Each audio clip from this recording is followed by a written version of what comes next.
उत्तर प्रदेश की बदली सियासी परिस्थितियों में आजमगढ़ और रामपुर लोकसभा क्षेत्र का उपचुनाव हो रहा है। वहीं आजमगढ़ में सपा ने धर्मेंद्र यादव को उतारा है। बता दें कि सपा ने मुलायम परिवार पर ऐसे ही दांव नहीं लगाया, बल्कि सोची समझी रणनीति के तहत प्रत्याशी बनाया है। रमाकांत यादव को छोड़ दे तो सपा ने आजमगढ़ सीट पर जिस किसी को स्थानीय नेता पर दांव खेला, उसे सियासी मात ही मिली है। ऐसे में आजमगढ़ के किले को बचाए रखने के लिए सपा के पास सफाई परिवार के सिवा कोई विकल्प नहीं था। आपको बता दें, आजमगढ़ में संसदीय सीट सपा की परंपरागत सीट मानी जाती है। मुलायम सिंह यादव से लेकर अखिलेश यादव तक इस सीट से सांसद रह चुके हैं। ऐसे में यह सीट सपा और मुलायम परिवार के लिए काफ़ी खास है। सपा इस सीट को किसी भी कीमत पर खोना नहीं चाहती है, जिसके चलते पार्टी ने काफ़ी मंथन और विचार विमर्श के बाद धर्मेंद्र यादव को इस सीट से प्रत्याशी बनाया है, ताकि पार्टी की जीत के सिलसिले को बरकरार रखा जा सके। जानकारी के अनुसार सपा और बसपा के उदय के बाद यह सीट सपा और बसपा की झोली में ही झूलती रही है, लेकिन 2009 में बीजेपी रमाकांत यादव के जरिए कमल खिलाने में कामयाब रही थी। वहीं सपा इस सीट पर पार्टी के स्थानीय दिग्गज नेताओं में बलराम यादव और दुर्गा प्रसाद यादव को भी मैदान में उतार कर राजनीतिक प्रयोग कर चुकी है, लेकिन दोनों नेता यादव समाज से होने के बाद भी जीत हासिल करने में नाकामयाब रहे। वहीं आजमगढ़ लोकसभा सीट की बात करें तो 1989 से 2008 तक इस सीट पर कभी सपा तो कभी बसपा का कब्जा रहा है और बीच में एक बार 1991 में जनता दल जीती थी। जानकारी के मुताबिक रमाकांत यादव ने सपा के साथ अपना सियासी सफर शुरू किया था और 1996 और 1999 में सपा के टिकट पर सांसद बने, लेकिन उसके बाद 2004 के चुनाव में रमाकांत यादव बसपा में चले गए।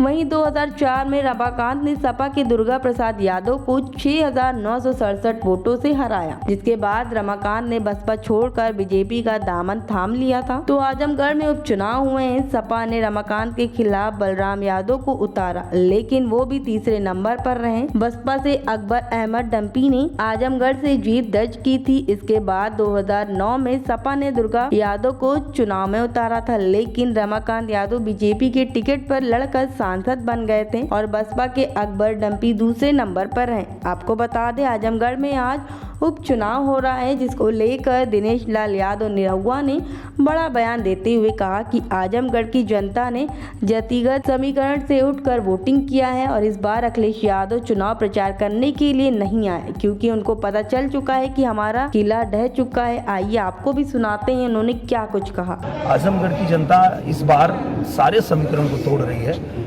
और पूरे भारत में एक मैसेज जाने वाला है कि आजमगढ़ की जनता ने जातिगत समीकरण से उठ के और वोटिंग किया है।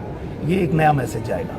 समाजवाद का आखिरी गढ़ है आजमगढ़, ढह जाएगा इस बार? ये टूट चुका है, ढह चुका है। उसका कारण ये है कि आप देख लीजिए, अगर एक पैसा भी उनको यहाँ से उम्मीद होती तो कम से कम अखिलेश यादव यहाँ आते, लेकिन वो नहीं आए। क्यों नहीं आए? क्योंकि उनको पता है कि गढ़ उनका टूट चुका है। उनको मौका बार बार मिला, लेकिन वो कुछ किए नहीं। उनके पिताजी को मौका मिला, वो छोड़ के चले गए। उनको मौका मिला, वो छोड़ के चले गए। तो आजमगढ़ की जनता ने भी देख लिया, और मैं घूम रहा था तो यही लोग कह रहे थे कि हमने देख लिया है, वो बस अब हो गया। अब हम लोग जो है आपके साथ हैं और हम लोग भारतीय जनता पार्टी को सपोर्ट करेंगे, और वो कर भी रहे हैं। सुबह से ही पूरा लगातार मैं जहाँ जहाँ जा रहा हूँ, कमल का निशान ही आगे है। एक गाना आपका था कि अखिलेश ये फरार, क्या धर्मेंद्र भैया फरार हुआ है? नहीं, धर्मेंद्र भैया को तो उनको फरार नहीं करेंगे, उनको लाचार करेंगे। उनको लाचार करने के लिए यहाँ भेजे हैं अखिलेश यादव जी।